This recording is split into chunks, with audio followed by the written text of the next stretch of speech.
Hey YouTube, welcome back to my page. Today I'm gonna be talking about this BMW Isetta. It's an Isetta 250, and guess what? We were driving down the road yesterday, 60 kilometers per hour, and all of a sudden, it just wanted to die. We could hear it like missing. It couldn't get gas or something, and it just wanted to die. So what we did is we pulled up to the side, and my dad was actually driving it, and then we pulled up to the side and we started looking at it. So here I am making a quick little video here just so that you know what to look out for. And this is just one of the things that happened to me, right? What to look for if it is not starting. So I'm gonna be showing you a common issue probably. So the first thing you want to do is open up your engine cover, right? That's where everything exists. So I'm gonna go open that up right now and I'll show you what just happened yesterday. And also, when we were pulled over to the side, we started looking at it and we quickly identified what the problem is, and we had some tools with us. So you always have to keep some tools with you whenever you're driving these old cars. All right, so we had those tools in hand and we got to work real quick and we fixed it, and we were back on the road and we got back home safe. Although there was a towing guy that was ready for us. He saw us stranded on the road and then he was asking me if he should tow it, but we were able to fix it and get it back on the road. So first things first, let's open this cover up and I'll show you one of the main reasons what happened to us. So I'm guessing you guys already know how to open this cover up, but here's the key, and it should have this little Allen key kind of thing. Let me try to get it focused. So you basically just put this in and turn it just like how you would turn a bolt and open it up. So that's what I'm gonna do.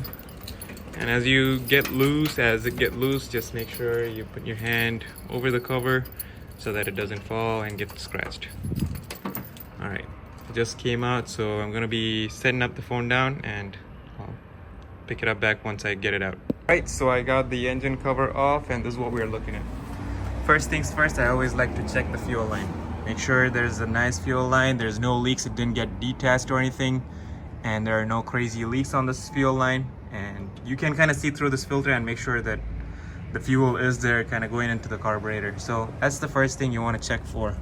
And once that's all done, check also your gas cap. Sometimes if it's not sealed well, it's also going to have a hard time cranking, air could get in.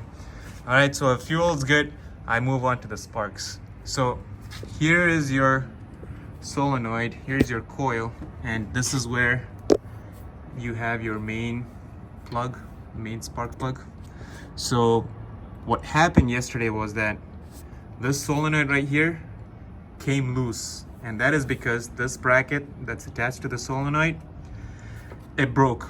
And the reason why it broke is because, first of all, these motors, they tend to vibrate a lot. So when they're vibrating, the bolts can get loose, one of them can get loose, and then if it comes off this mounting place, it's not getting its ground. So if you're losing ground to it, that could also cause it. But basically what happened yesterday is this solenoid basically was hanging, and it was just hanging from these wires. And when it was hanging, this plug came off.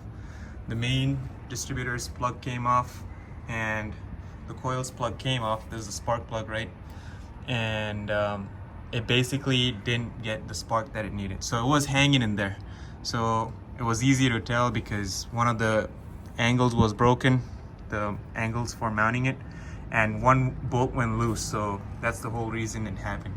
So what I did is I took it out. I had a small spanner. We got the bolt out, and then we put it back in and put this wire on back there, made sure all the other wires to the coil is mounted and fixed firm on it, and that was the issue. So always watch out for this main spark plug, if it's attached or not. So that's just one of the things that I incurred. So right now what I'm going to be doing is I'm going to be taking that coil out and I'll show you how it looks. All right, I just took out the bolts, so you can see here, this is the first bolt and this is the second bolt where it usually clamps on. Here's the bolt. It's a number 10 on the spanner if you're trying to get it out. So basically when I looked at it yesterday, initially it was on here, but then when we tried to crank it like 2 or 3 times, I think it just completely came off and it was just hanging like this after some time. So the first reason why it didn't start is probably because it wasn't really attached to this. Even though the plug was on the coil, it didn't get a good ground, so it was kind of detached from this motor, because the way it's getting its ground is by bolting it to the frame, and that's the way it's achieving its ground. So it probably didn't have a good ground. And then the second reason it completely didn't want to start is because it was just hanging, and then the spark plug wasn't even connected to this. All right, so now what I'm going to show you is the angle, the bracket that's on this. So you guys can see the bottom bracket sheared off, and it was kind of on it.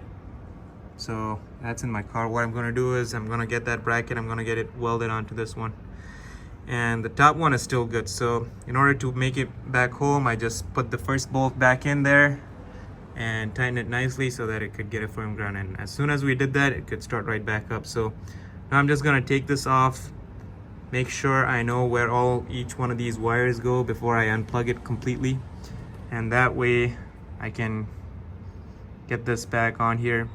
And it's probably a good idea to put in some kind of thread lock or something in there, because they tend to vibrate a lot and they just want to come out. They'll just get loose at some point. All right, thank you guys for watching this video. If you guys have any other questions or comments, or if you guys think that I said something incorrectly, please feel free to comment. And once again, this is a 1957 BMW Isetta 250. All right, more content to come in the next few videos here. I've just been back in Dubai for a week or so, and as you can see, the Lexus is here, the Corvette's there, the Buick Skylark's there, Harley is here. So a lot of content to come on this one. So as I keep finding some problems or running across some situations, I'm gonna try to post some videos so that you guys can try to reference it. All right, until then, take care and have a good day.